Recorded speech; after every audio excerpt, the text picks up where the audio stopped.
Good morning students.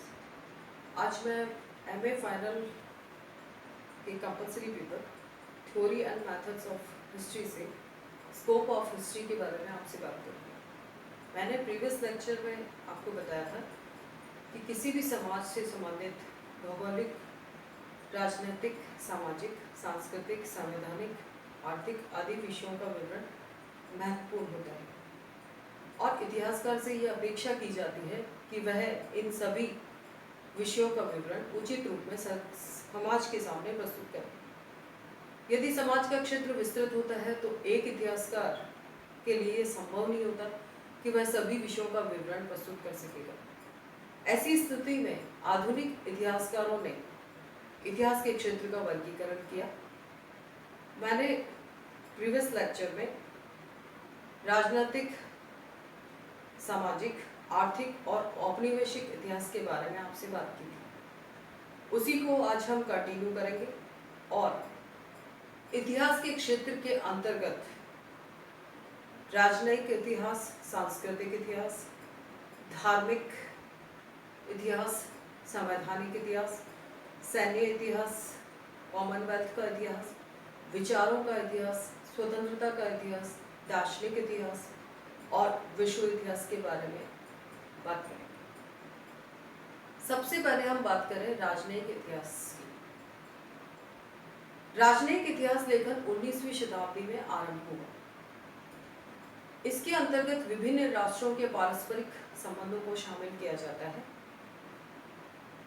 विभिन्न राष्ट्रों की जो समस्याएं हैं उनको सुलझाने के लिए जो प्रयास किए गए और उनमें आपस में जो पत्रों का आदान प्रदान हुआ उसको राजनयिक इतिहास लेखन में शामिल किया जाता है।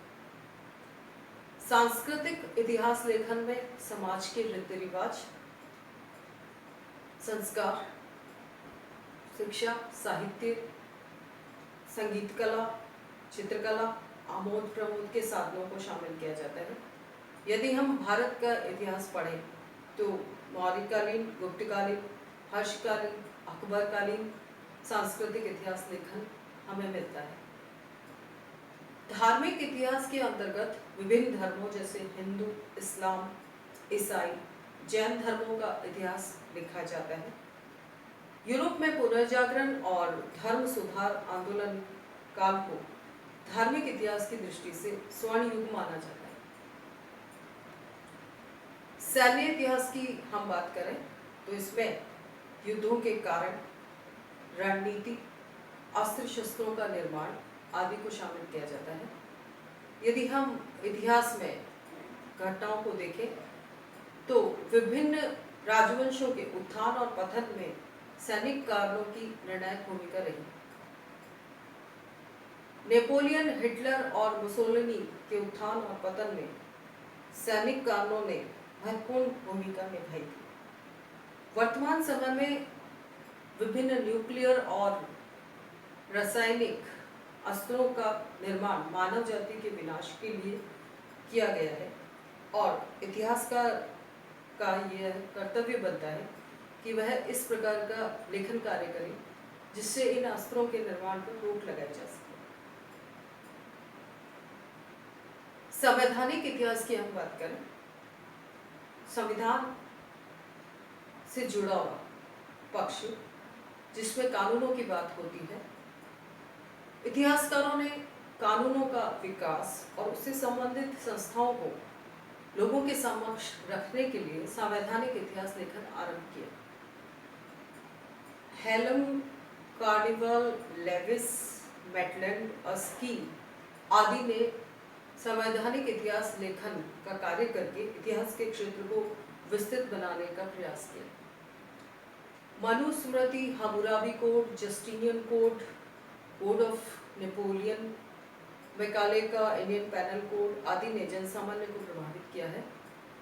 काणे के धर्मशास्त्रों का इतिहास ने भी जनता को प्रभावित किया। अब हम बात कर रहे हैं संसदीय इतिहास की।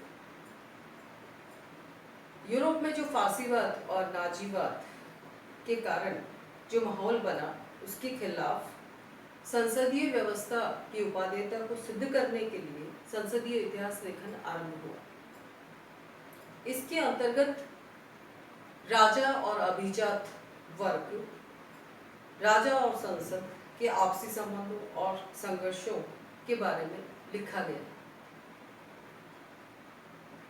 कॉमनवेल्थ का इतिहास भी इतिहास के क्षेत्र के अंतर्गत शामिल है।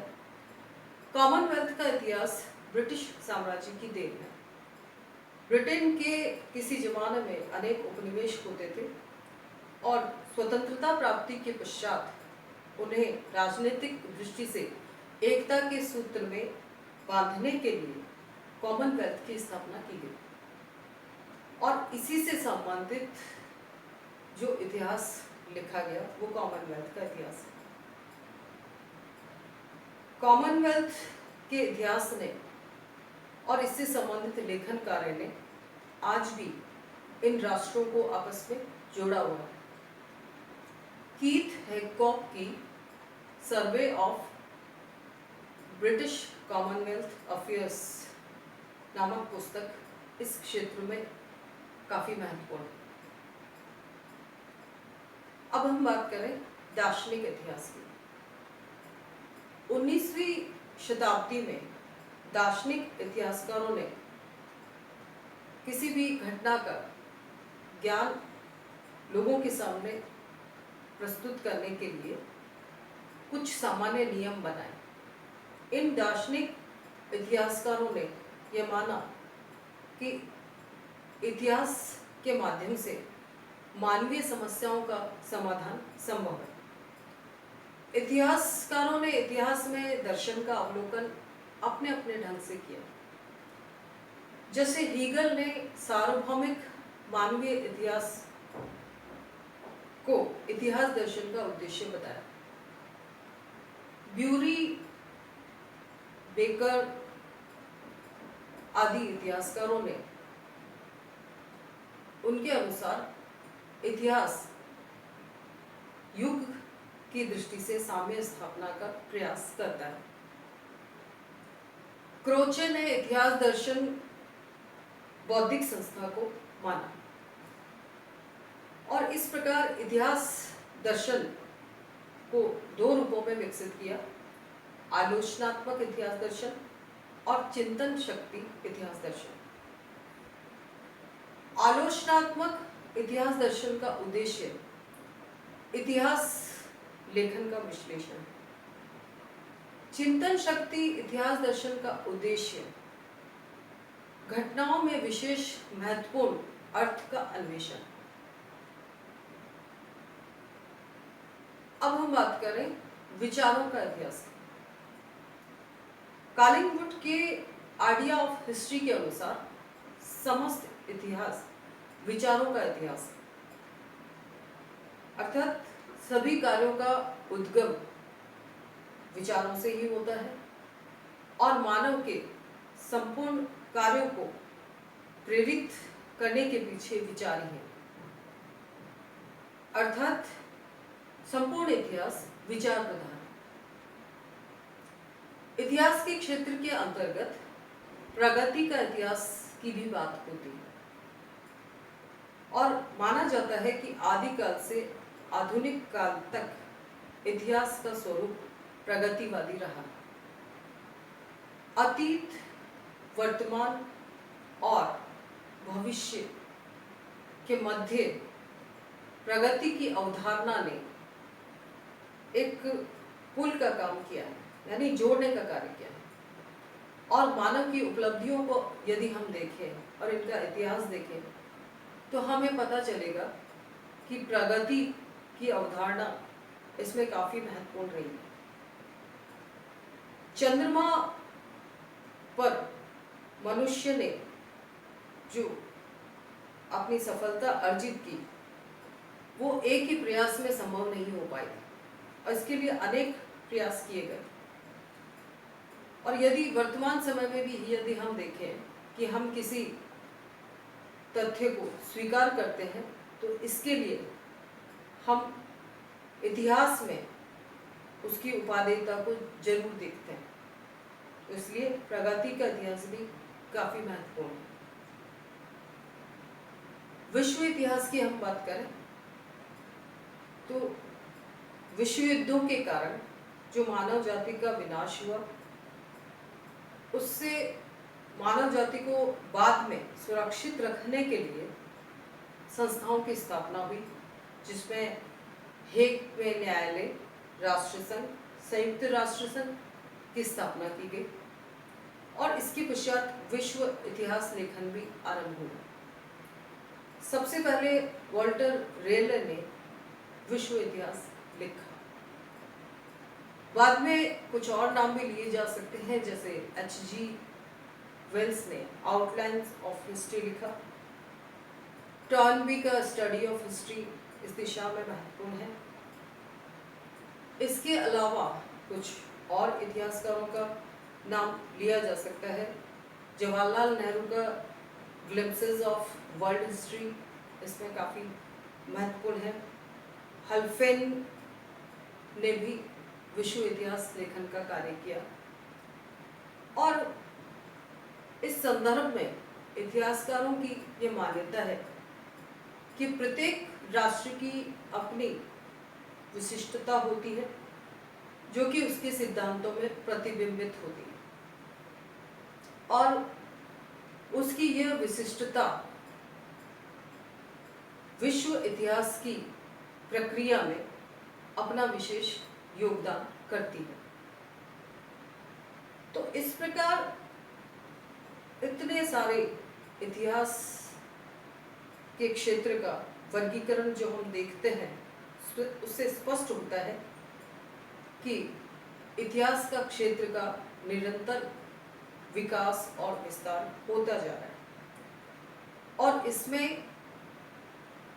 इतिहास के अंगों जैसे व्यक्ति, स्थान, समय, घटना आदि की भी निर्णायक भूमिका रही है।